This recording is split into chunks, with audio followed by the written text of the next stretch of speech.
Et si je vous disais que presque tout ce qu'on nous a appris sur l'apprentissage était faux? Pensez-y. À l'école, on nous a donné des méthodes. Relire, surligner, répéter, encore et encore. Le problème? Eh bien aujourd'hui, les neurosciences sont formelles. Ces techniques sont parmi les moins efficaces qui existent. Alors aujourd'hui, on ne va pas juste réviser, on va littéralement pirater le système. On va ouvrir ensemble le véritable mode d'emploi de notre cerveau pour enfin libérer son plein potentiel. On va commencer par déconstruire le mythe numéro 1. Cette habitude que tout le monde, absolument tout le monde a. Relire ses notes en boucle en pensant bien faire. Pourquoi est-ce que c'est en réalité une perte de temps quasi totale? La réponse, elle est contre-intuitive, mais elle est cruciale. Relire crée une illusion de maîtrise, une illusion dangereuse. Votre cerveau reconnaît l'info. Il se sent à l'aise et il vous murmure « C'est bon, ça je connais ». Mais c'est un piège. Parce que reconnaître, ce n'est pas savoir. Allez, on plonge dans cette illusion pour la démasquer une bonne fois pour toutes. Première partie, on va parler de l'illusion de l'apprentissage. Voilà, on touche au cœur du problème. C'est la distinction fondamentale à comprendre. La familiarité, c'est simple. C'est reconnaître une information quand on la voit. La maîtrise, c'est tout autre chose. C'est être capable de retrouver cette information et de l'utiliser sans aucun indice, à froid. L'image est simple. On peut tous reconnaître le visage de n'importe quel acteur célèbre, mais qui d'entre nous pourrait dessiner son portrait de mémoire? Voilà toute la différence. La familiarité est passive. La maîtrise, elle, est active. Et ça nous amène à un choix très clair. D'un côté, à gauche, on a les techniques passives, le mode facile, relire, surligner. Ça nous donne l'impression de travailler, ça nous donne bonne conscience, mais en réalité, on ne fait que caresser la surface de la connaissance. De l'autre côté, à droite, on a les techniques actives, celles qui demandent un effort. Se tester par exemple, forcer son esprit à aller chercher l'info au fond de sa mémoire, ou encore expliquer un concept à quelqu'un d'autre. Ça nous oblige à le structurer, à le simplifier. Et c'est justement cet effort qui forge littéralement des autoroutes neuronales dans notre cerveau. Et cet effort, il porte un nom, la friction cognitive. Retenez bien ce terme. Si apprendre vous semble facile, confortable, c'est probablement que vous n'êtes pas en train d'apprendre grand-chose. Ce sentiment de difficulté, ce moment où le cerveau force, où ça tire un peu, ce n'est pas un échec, c'est le bruit de votre cerveau qui se muscle. C'est le signal que de nouvelles connexions sont en train de se créer sous vos yeux. C'est la preuve que vous êtes en train de vraiment apprendre. Il faut rechercher cette difficulté, pas la fuir. Deuxième partie. Construire un palais de la mémoire. Bon, maintenant qu'on a compris ce principe de l'effort, on va découvrir une technique légendaire qui exploite une capacité surpuissante de notre cerveau. Une méthode utilisée par les champions du monde de la mémoire depuis l'Antiquité, rien que ça. Cette phrase de Joshua Foer peut paraître complètement absurde, mais je vous assure, elle est la clé de tout. Notre cerveau est une formidable machine à oublier. Il est conçu pour effacer l'information banale, sans importance, mais à l'inverse, il est programmé pour ne jamais oublier ce qui est étrange, visuel, choquant ou émotionnel. C'est un vieux mécanisme de survie. Et c'est justement le secret de la technique qu'on va construire ensemble. L'histoire de cette technique est fascinante. Imaginez la scène. On est en Grèce antique. Le poète Simonide de Séos sort d'un banquet. Quelques secondes plus tard, le toit s'effondre, tuant absolument tout le monde à l'intérieur. Les corps sont méconnaissables. Mais Simonide, lui, il ferme les yeux et il revoit toute la scène. Il se souvient de la place exacte de chaque invité autour de la table. Et là, il a une révélation. Notre mémoire des lieux, notre mémoire spatiale est quasi parfaite. Alors concrètement, comment on construit son propre palais? C'est d'une simplicité redoutable. Étape 1, choisissez un lieu que vous connaissez par cœur, votre maison, votre appartement, peu importe. Étape 2, tracez mentalement un chemin immuable, de la porte d'entrée au salon, puis la cuisine, la chambre, toujours le même trajet.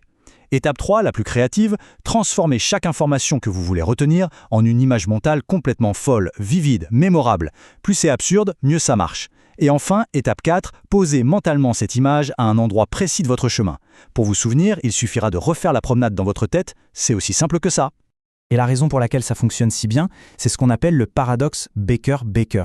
Écoutez bien, si je vous dis que le nom d'un homme est Baker, boulanger en anglais, vous l'oublierez probablement très vite, c'est une information abstraite. Mais si je vous dis que cet homme est boulanger, là vous vous en souviendrez. Parce que le mot boulanger évoque des images, des odeurs, des sensations. Le palais de la mémoire est un traducteur de génie. Il transforme l'abstrait, si difficile à retenir, en images concrètes et en lieux familiers, tout ce que notre cerveau adore. Troisième partie, le pouvoir de la concentration. Avoir les meilleures techniques du monde, c'est bien, mais ça ne sert à rien sans une ressource essentielle, la plus précieuse du XXIe siècle, l'attention. Et le problème, c'est qu'on vit dans un monde conçu pour nous la vouler en permanence. Voyons comment la reprendre.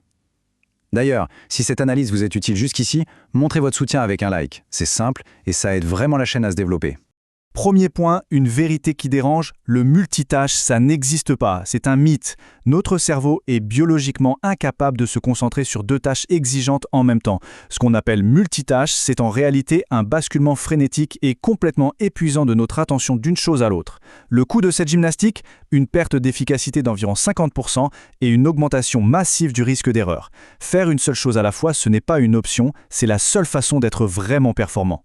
Pour bien se concentrer, il faut aussi comprendre que notre cerveau a 2 vitesses. D'abord le mode focalisé. Imaginez un laser. C'est précis, c'est intense, c'est parfait pour exécuter une tâche qu'on méprise. C'est une machine de flipper où la bille rebondit sur des chemins bien connus, bien huilés. Mais que faire quand on est bloqué, quand on a besoin d'une idée neuve? Il faut passer en mode diffus. C'est laisser son esprit vagabonder, prendre une douche, aller marcher. C'est dans ces moments de non-travail que le cerveau travaille en arrière-plan et crée des connexions nouvelles et inattendues. L'un ne va pas sans l'autre, les 2 sont essentiels. La maîtrise de ce mode focalisé, ça porte un nom, le Deep Work, ou travail en profondeur. C'est un concept popularisé par Cal Newport, c'est tout simplement la capacité à s'isoler de toutes les distractions pour se plonger corps et âme dans une tâche complexe. Dans notre économie de la distraction permanente, cette compétence est devenue aussi rare qu'un diamant, et donc forcément aussi précieuse. C'est le super pouvoir de ceux qui produisent un travail de qualité vraiment supérieur. Et voici pourquoi ce super pouvoir est si fragile. Regardez bien ce chiffre. Une seule notification, un petit coup d'œil à ses mails, cette micro-interruption a un coût caché absolument gigantesque. Il faut plus de 20 minutes à notre cerveau pour se réimmerger complètement dans une tâche complexe. Ça veut dire que si vous êtes interrompu toutes les 10 minutes, la vérité c'est que vous n'atteignez jamais, au grand jamais, votre plein potentiel cognitif. Allez, 4e partie, l'esprit de grit. On a les techniques, on a la concentration. Ça, c'est le moteur. Mais quel est le carburant? Qu'est-ce qui nous fait tenir sur la durée, bien après que la motivation initiale a disparu? C'est l'état d'esprit. Ce carburant, il porte un nom, un mot anglais difficile à traduire, le grit. Étudié par la chercheuse Angela Duckworth, le grit, ce n'est ni le talent ni l'intelligence. C'est ce mélange brut de passion et de ténacité. C'est la capacité à se fixer un objectif à très long terme et à s'y tenir, jour après jour, malgré les échecs, malgré les doutes, malgré l'ennui. Et les études sont claires là-dessus, le grit est le meilleur prédicteur du succès, bien au-delà du talent inné ou du QI. L'analogie du marathon est parfaite. Trop de gens abordent leurs objectifs comme un sprint. Ils donnent tout ce qu'ils ont pendant une semaine, puis s'épuisent et abandonnent. La vraie réussite, c'est l'endurance. C'est la capacité à maintenir son rythme, jour après jour, semaine après semaine, même quand personne ne regarde et même quand les résultats ne sont pas immédiats. Et sur quoi est-ce que ça repose, ce fameux grit? Sur une croyance fondamentale, la mentalité de croissance. C'est la conviction profonde que nos capacités ne sont pas gravées dans le marbre.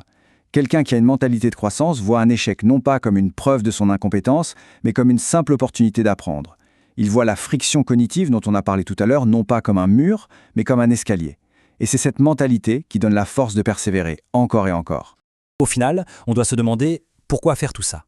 Pourquoi chercher à mieux apprendre? La réponse est à la fois simple et profonde.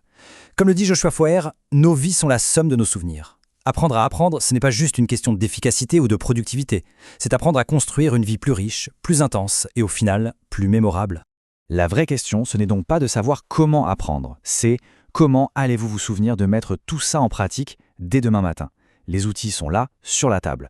Le plus grand défi maintenant, c'est de s'en servir, jour après jour, pour sculpter la personne que l'on veut devenir.